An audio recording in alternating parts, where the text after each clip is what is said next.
I'd like to share a brief quotation, a little gem from Autobiography of a Yogi by Paramhansa Yogananda, in which Yogananda is speaking of his guru, Sri Yukteswar. And he says about Sri Yukteswar that practical people aroused his admiration. And then he goes on to say that divine saintliness is not dumbness. Divine perceptions are not incapacitating. And then the beautiful phrase I wanted to talk a little bit about is he says, the active expression of virtue gives rise to the keenest intelligence. And I would like to suggest that that little phrase, little gemstone that you can breeze by, if you're going 60 miles an hour through the book, that one will not stick out. That one will not act as a stop sign along your passage. And yet it's worth pausing and meditating on that. And to ask yourself the question, why? Why is the active expression, why does the active expression of virtue give rise to the keenest intelligence? And I will suggest a reason why, based on a friendship that I have had for many decades and observations that I've made of people around the world. In the case of this particular friendship, my friend was not one of nature's students, shall we say. Sort of like Yogananda, he suffered through school. School was rather a torture than an enjoyment, and he managed to get on through, but he never enjoyed the process. And yet, he has spent his life actively expressing virtue as God gives it to him to do. He's on this path.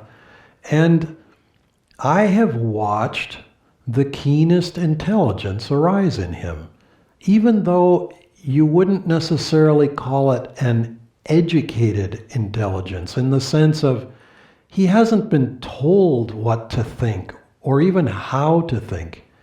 The active expression of virtue requires, this is kind of my point, it requires an upliftment of energy.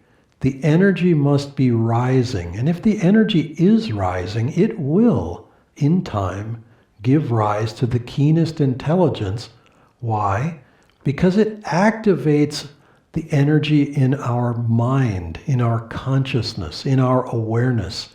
We become more cognizant, we become more observant, we become a little bit more analytical, a little bit more willing to abide the questions in life, to just take in the situation and try to understand it before we react to it, before we sort of stick our foot in it or get tangled up in it. And to actively express virtue is a great challenge because in this world we have to make lots of compromises. Compromises are not easy. We have to discern keenly between principle and people being more important than things, and things often getting in the way of how we express virtue. Attachment to things in particular can often take a front seat to the people involved, and that's not an active expression of virtue. So to actively express virtue means to put the people in front of the things. And so I will close now by simply suggesting, take that simple thought, the active expression of virtue gives rise to the keenest intelligence. Take that simple thought and try to live it, and try to meditate on it, and see if your understanding of it aligns with what I've suggested, and see if there's more. See if there's something I've missed, because there's always more. There's always more to the story. There's always more to the opportunity. And let us all live that expression. Let us all actively express virtue and learn the blessing of having the keenest intelligence, which is to say the keenest perception of God's presence in our lives and in this world. Namaste.